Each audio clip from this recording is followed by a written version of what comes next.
गांव के जो लोग पीछे हैं उनके साथ में क्या हो रहा है, शिक्षा की क्या स्थिति है, ये आज तक किसी कर्मचारी ने, बाजार में रहने वाले ने कभी पता नहीं किया। ये एक ऐसी तरह की शिक्षा दी है। तो मैं ये कहना चाहता हूँ कि आप लोग यहाँ से पढ़ के निकलते हो, इस मिट्टी से निकलते हो, ऐसे छोटे छोटे स्कूल से निकलते हो, आप जहां भी जाए वापिस आए, आपके गांव की मूर्त देखें, आपके गांव की तस्वीर देखें, मेरे गांव की शिक्षा के मंदिर कैसे हैं, मेरे बच्चे कैसे हैं, मेरे बच्चे कैसे पढ़ रहे हैं, लाइब्रेरी है कि नहीं, ये चीजें आप लोगों को ध्यान देना पड़ेगा। तो ही समाज का सर्टिफिकेट लेके आपने कुछ इसके बदले में दिया है समाज को, ये यहाँ ध्यान पड़ेगा।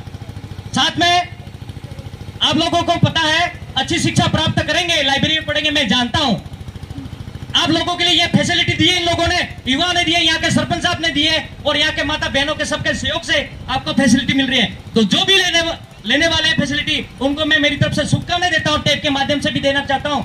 आप पढ़े लिखे आगे बढ़े, एससी हर गांव से जो भी पढ़ने आ रहे हैं, बोगला गांव से ही पढ़ने आ रहे हैं, ये छोटी सी लाइब्रेरी है, एक विशाल रूप में ये लाइब्रेरी आने वाले समय में आपके नौकरी लगोगे उस पैसे से ये लाइब्रेरी विशाल विस्तारित रूप प्रदान करे, ऐसी मैं आशा आप लोगों से करना चाहूंगा जो भी यहाँ पे पढ़ेंगे और आगे बढ़ेंगे। हमें नौकरी मिल जाएगी, हम हमारे परिवार के लिए खाने पीने का अपने खुद का परिवार चला लेंगे, लेकिन मेरे समाज को कौन देखेगा, ये बात आपको सबसे पहले ध्यान रखनी है। अपने परिवार का, अपने खुद का हो जाएगा, लेकिन जो इंसान बड़ा होगा कौन होगा, जो अपने साथ में अपने समाज की शिक्षा और दशा के बारे में सोचेगा, वो बड़ा इंसान कहलाता है। शिक्षा ये नहीं सिखाती है कि क्या सोचना है, ये नहीं सिखाती है। शिक्षा ये सिखाती है कि कैसे सोचना है, ये सिखाती है शिक्षा। आप लोगों को शिक्षा में कई सारी चीजें सीखने मिलेगी।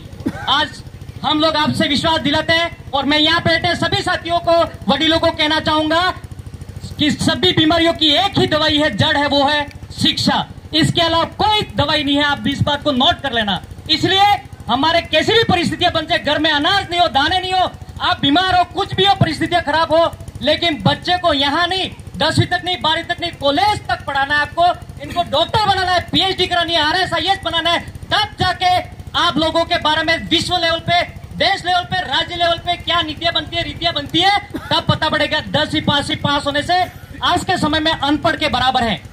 आप लोग अच्छी शिक्षा प्राप्त करोगे तो राइडिंग नहीं करोगे, आप अच्छी शिक्षा प्राप्त करोगे नशा नहीं करोगे, आप अच्छी शिक्षा प्राप्त करोगे फांसी नहीं खाओगे। अच्छी शिक्षा प्राप्त करोगे, फांसी लगने की कहां जरूरत है, नंबर कम आएंगे, लटक जाएंगे, माँ बाप डांटेंगे करके।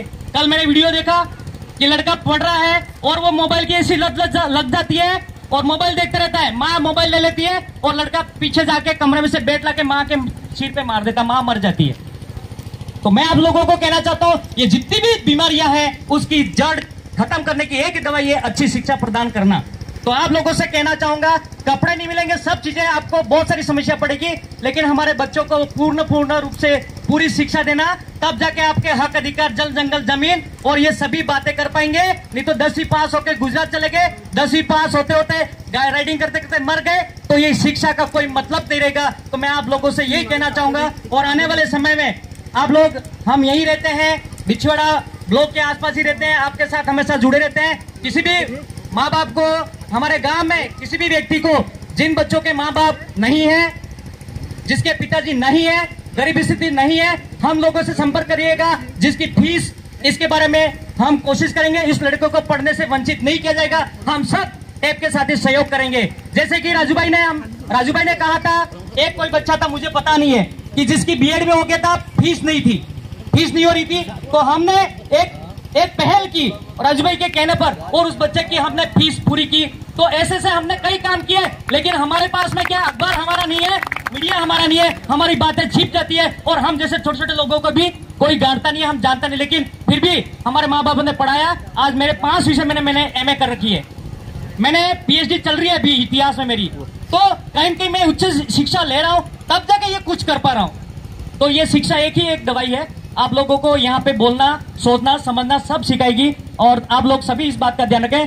खूब खूब धन्यवाद संचालक महोदय, आपने बोलने का मौका दिया, और वैसे मैं बोलना नहीं चाहता था, लेकिन फिर भी आपने अपनी एक मेरे को इम्पोर्टेंट समझा बोलने के लिए, तो आप लोगों का और कमेटी का बहुत बहुत धन्यवाद कि मुझे बोलने के लायक समझा। फिर से आप सभी को इस पंडाल में जो उपस्थित हैं, आप लोग सभी इन वक्ताओं को अच्छे से वक्ता है, हम तो छोटे मोटे वक्ता हैं, लेकिन अच्छी सी बातें कहेंगे, आप लोग सुन के जाना। ये क्या कि आप लोग बाजार में जाओगे, कहीं जाओगे, या फिर कोई पैसे देगा तो भी बातें नहीं देगा, तो ये बातें बहुत इंपॉर्टेंट होगी, आप सुन के जाना। और जो नहीं आए लोग आज शिक्षा के बारे में, कालीबाई के बारे में, आज ये लाइब्रेरी के बारे में सभी बातें करना, और अधिक से अधिक आप लाइब्रेरी खोलना। सरपंच साहब हम सब साथ में हैं और लाइब्रेरी का विस्तार करना पड़ेगा, हम सब तैयार हैं। इन्हीं शब्दों के साथ में फिर से आप सबको नमन वंदन जोहार आभार व्यक्त करते हुए मेरी बात को खत्म करता हूँ। धन्यवाद, जोहार, जय। बहुत बहुत धन्यवाद सर, जोहार। इसी के